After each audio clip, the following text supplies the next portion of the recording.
Believe it or not, the tagline for this movie, Evil Dies Tonight, was actually edited down from its original tagline, which was Evil dies tonight, and intelligent thought, rationality, and good decision making dies too.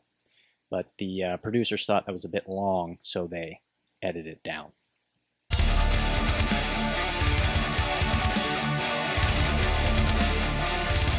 Welcome back to The Haunted Beard. My name is Jake, and I have reached the end. Well, pretty much the end of my Halloween franchise review. After this, I'm going to be giving a ranking video, ranking all 12 movies, currently 12 movies of the entire franchise. But this is the last movie review of this series. I've had an absolute blast doing this. Even talking about some of the stinkers in the series has still been fun. I've had a good time. But we have arrived at the final installment here, Halloween Kills. Let's talk about it. Now, typically, I see two main approaches in horror movies, and more specifically in slashers, when it comes to the kills. And the two major approaches that I see are this. In one approach is that the director will focus more on the suspense and building that and building the tension and really kind of creating that atmosphere and that sense of dread. And maybe a little bit less on the kills, but more just on the build up to the kills. And that's what we see out of the first Halloween film, I think. I think John Carpenter really did an excellent job just squeezing every last drop of suspense out of that movie. And that movie is, I think, more memorable because of the build up to the kills than the actual kills themselves. By today's standards, the kills would be, pretty tame. The kills are still good, but I think what helps accentuate the kills is just the build up to the kills. And the second approach, and that's the approach that Halloween Kills takes, is it's less concerned with the build-up and more concerned about just giving you absolute, insane, over-the-top, bloody, violent kills. And that's what this movie does. It brings the blood and violence. And it does good, at least for the first half an hour, at least for the first couple kills. And after that, unfortunately, it kind of is just a slow decline until almost the end of the movie. We get another little blip in the radar, and then the film ends.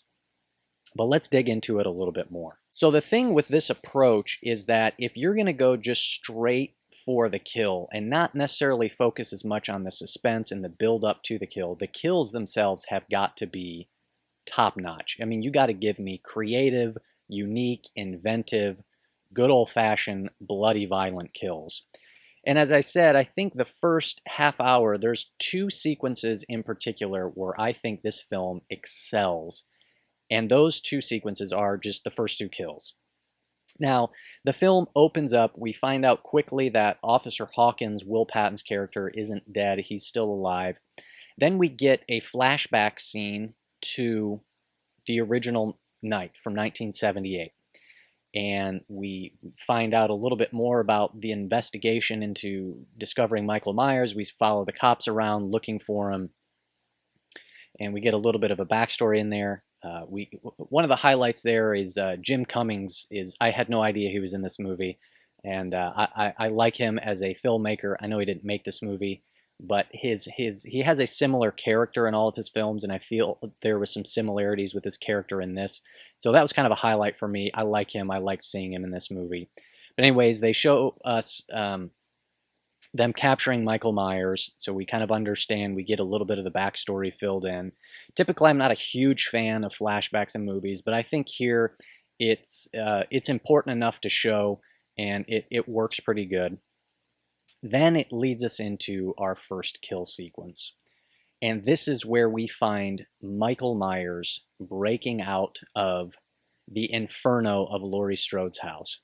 And again, just a great shot that you get. A bit of a callback, I think, to Halloween 2 of him emerging out of the fire. We get that shot in the climax of part 2. and just some great imagery there. And then he takes on a whole crew of firefighters in just a great sequence. I love the way it's shot. I love the way it's lit. I love the presentation here. This sequence is top notch and one of the highlights of the movie. After this, we're introduced to some, in a way, newer characters. They actually called back some of the original cast members. We see Tommy Doyle. I can't remember the girl's name. Anyway, Tommy Doyle was the little boy Laurie Strode babysat, and the same with the girl. We also see the nurse that was attacked in the original film from when Michael broke out of the institution. And they're at this bar. We are introduced to a new character, Lonnie, who we are introduced to as a kid in the flashback scene. He is the father of Allison Strode's boyfriend. He plays a role in this film. And we get kind of this cool monologue delivered by Tommy Doyle's character. It felt a little bit of, kind of had like a Loomis vibe, as he's kind of just sort of building the atmosphere to a degree just through his monologue and reflecting back and talking back about that night. I thought this was a good moment. This is probably his best moment, as unfortunately his character kind of loses me as the film progresses. He just becomes quite over the top, and they just kind of lose me. Any sort of groundedness in reality, his character just kind of goes out the window. And then after this sequence, we get another great sequence, and that is Michael's attack on the old couple. And again, I love just the kind of the inventiveness of this, the brutality of it. He breaks off this one of them long tubular light bulbs, I don't know what they're called, and sticks it in the woman's neck, attacks the guy, and we get this great shot where we see the woman kind of laying up against the wall, and the camera kind of slowly turns around, and it comes, and we see what's happening as the guy's pinned against the table as Michael keeps taking knives out of the knife block and stabbing him in the back. And I just, again, liked how the sequence is shot. I thought it was unique, inventive, and also a highlight for me in this movie. Unfortunately, after this, the movie kind of just starts slowly going downhill. And as I kind of alluded to in my little intro clip, the most frustrating thing about this is just the lack of intelligence and good decision making by really the entire town of Haddonfield. There's just a lot of stupid decision making that, to me, you know, the town of Haddonfield, it's like they're the victims. Like you're supposed to kind of sympathize with them, but it's hard to do that when they continually make stupid choices to the degree that they now become this angry mob who is then therefore directly or indirectly, but somewhat responsible for the death of somebody. And it's like, we as the viewer have now kind of turned our back on the entire town of Haddonfield. We don't like them anymore because of some of the decisions that are made in this movie. This movie makes, I think, a similar mistake as Halloween 2 from 1981 does. And one of my kind of critiques with that movie was that we hardly really get any Laurie Strode. And this movie kind of makes the same mistake in that for the first hour, Laurie Strode is in a hospital and unconscious, and we don't get any Laurie Strode, and it's like, but she's the person that we want. Like, why are you hiding your main protagonist, the character that everybody loves? Why are you hiding her from us for, you know, over half the movie? And it just seems like a bad choice to me. I didn't like it. We get a handful of dumb decisions and incompetency in one of the next kill sequences where Michael Myers attacks a car full of people. One of them happens to be the original nurse who is in the original film. She gives just a very cringily delivered line of dialogue before she tries to shoot Michael Myers. The whole, "Michael, this is for Dr. Loomis," click. Shoot him, Marion! Hey, Michael! This is for Dr. Loomis. But anyway, they're just like sitting there in the car as Michael's attacking them, and like then they decide to like get out. It's like, why doesn't somebody just hop in the driver's seat and just like drive off? Like they're just sitting there, and then he starts busting out the windows, and they're like, get out of the car. It's like, what? No, don't get out of the car. Just get in the driver's seat and drive off. And it was just the kill. The kill's cool. The guy gets a knife through the eye, which, all right, fine. The one kill where the woman starts coming out and shooting at him, and then he opens the door, hits the gun, and turns around and she shoots herself right in the neck, was just like a stupid eye roll moment.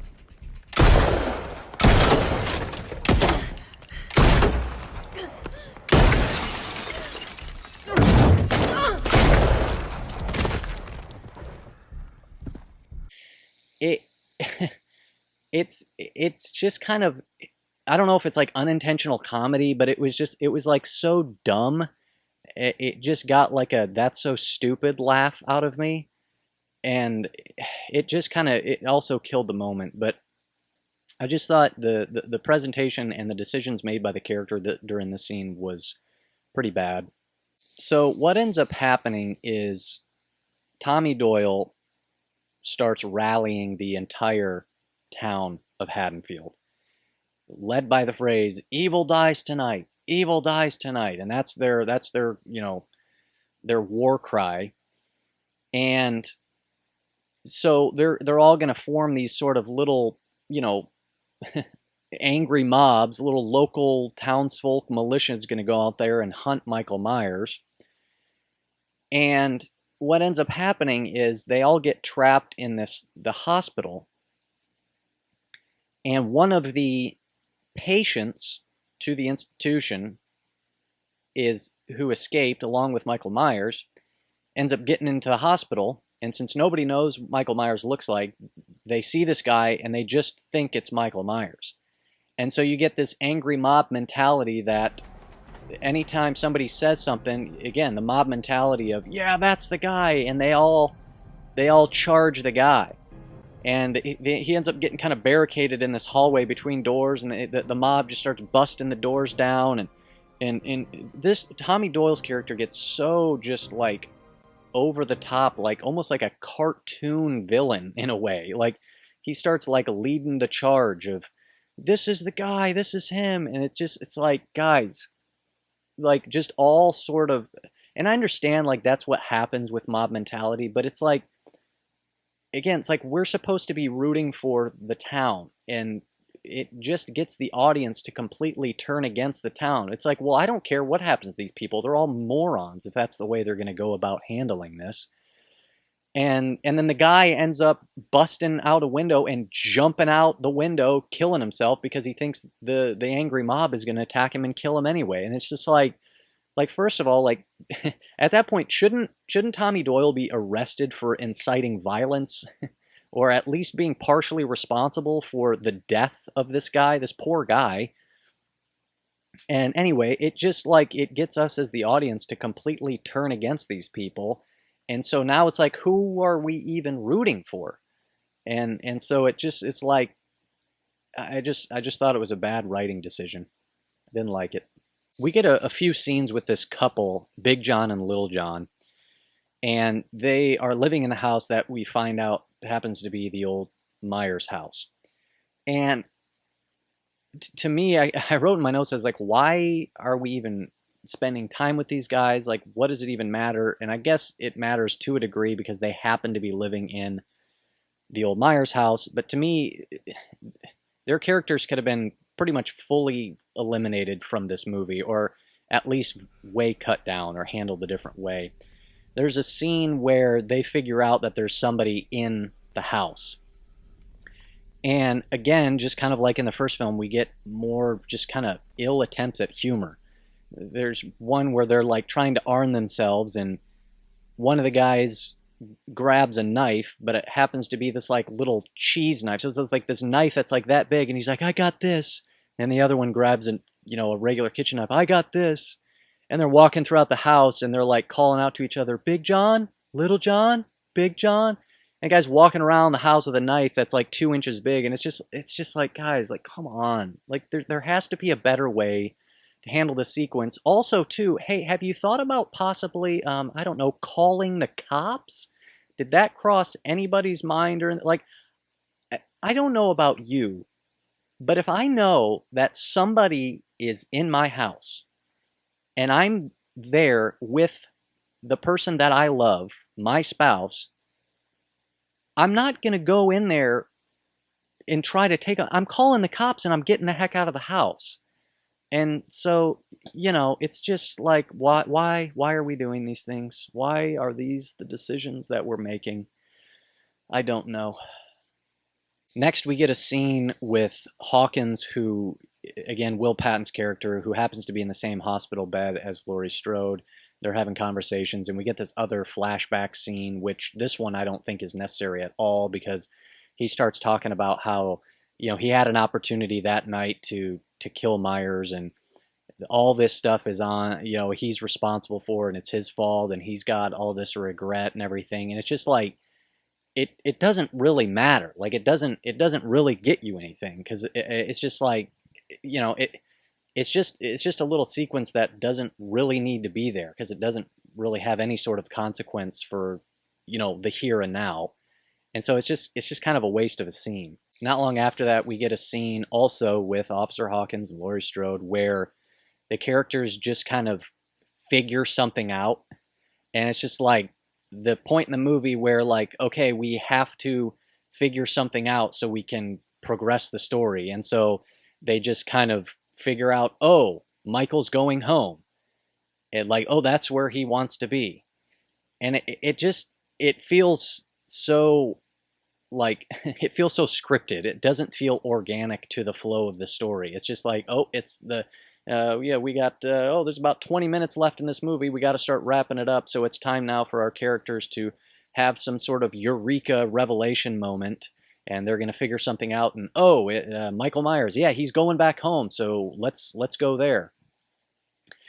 It just so happens that at the same time, Lonnie and his son, along with Allison Strode, or her boyfriend's father, are out driving around the town looking for Michael Myers, and they happen to figure out the same thing. Oh, he's going home. We're positive that that's where Michael is. So they drive to the old Myers house. They're parked outside, and Lonnie's like, listen, guys, I want you to stay in here. I'm going to go check it out by myself. And it's just like, guys, I get this as a movie, but like, you got to give me something here. It's like, okay, like, you're going to go in, first of all, okay, like, let's just be honest. Okay. The guy's middle-aged, not in good shape, and is in a car with his son and his son's girlfriend. And you're going to go into a house with a crazed, deranged, psychopathic murderer. Like, why? Call somebody for backup, call the police again. And it's just like, I don't know about you, but it's like, if Ted Bundy's in the house, I'm not going in there. If Jeffrey Dahmer's in the house, I'm not going in there. Alone? It's like, what are we doing? Why? Why are we making these decisions? And it's just like, man, come on. So what ends up happening is, of course, they hear a gunshot. So the boyfriend and Allison, they go into the house to investigate, search around a little bit. Of course, guess who? Michael Myers is there. And he attacks and kills the boyfriend. And then we get a little bit of a fight scene between him and Allison. And right at the moment where Michael is about to kill Allison, what happens? Good old Mama Karen comes and saves the day, shows up at the last second with a pitchfork and stabs Michael in the back and saves her daughter's life. Do it! Do it! Do it!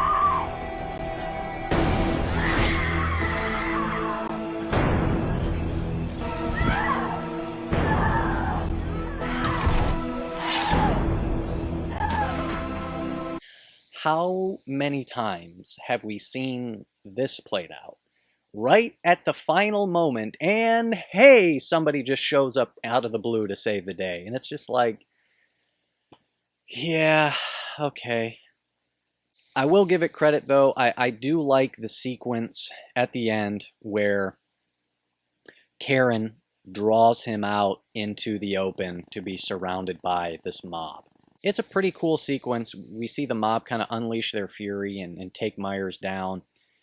And I like that we got that, but also too, it's just it's like part of me is like it's like, has anybody, like, they're just beating him with, like, wood and baseball bats, and guy shot him a couple times, but it's like has anybody, like, go up to his, they get him on the ground, it's like, hey, how about you go up to his throat and, like, cut his throat open, or put a couple rounds in his head, or take an axe and chop his head off. That worked in one of the other films.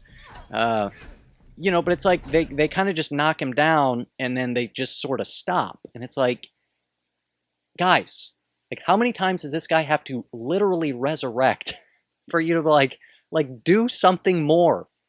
So there is an element to this in how it's kind of shot and put together that I like, but at the same time, it's just like, but don't stop. Keep doing what you're doing until this guy is gone. And but they let off the gas too quickly. So, anyways, then we get the sort of the concluding kind of monologue over the sequence delivered by Laurie Strode, and it's a cool monologue in a way, but in a lot of ways, she's kind of delivering information that we already know. When she says things like, I always thought Michael Myers was flesh and blood, just like you and me, but a mortal man could not have survived what he lived through. The more he kills, the more he transcends into something else impossible to defeat. Fear, people are afraid. That is the true curse of Michael. And it's like, yeah, it sounds cool, but it's like, yeah, but we kind of already know that. Like, Michael Myers is not just simply a man anymore. He's the embodiment of evil.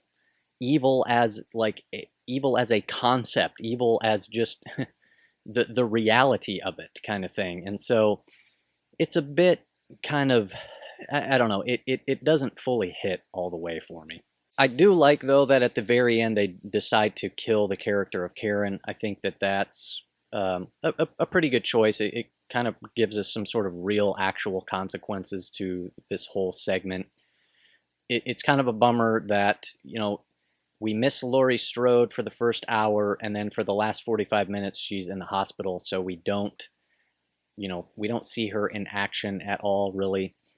And I started off this review talking about, the two approaches. One approach being kind of more the suspense build and the tension, and then the other approach being really focused on the kills. And obviously this movie is focused directly on the kills, and I can't help but miss a little bit of the suspense build and the tension and just really the creepy atmosphere that I think.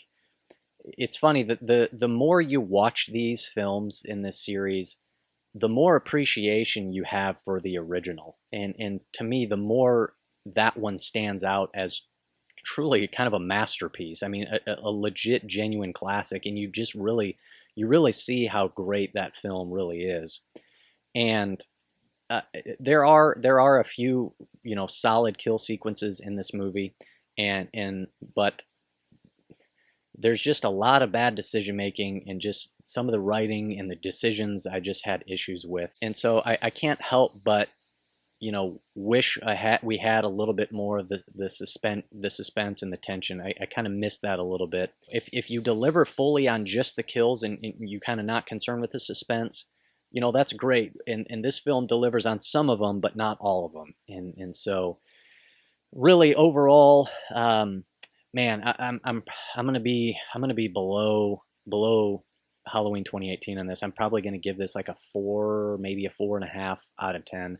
I think overall it is a slightly below average movie. So those are my thoughts with Halloween Kills.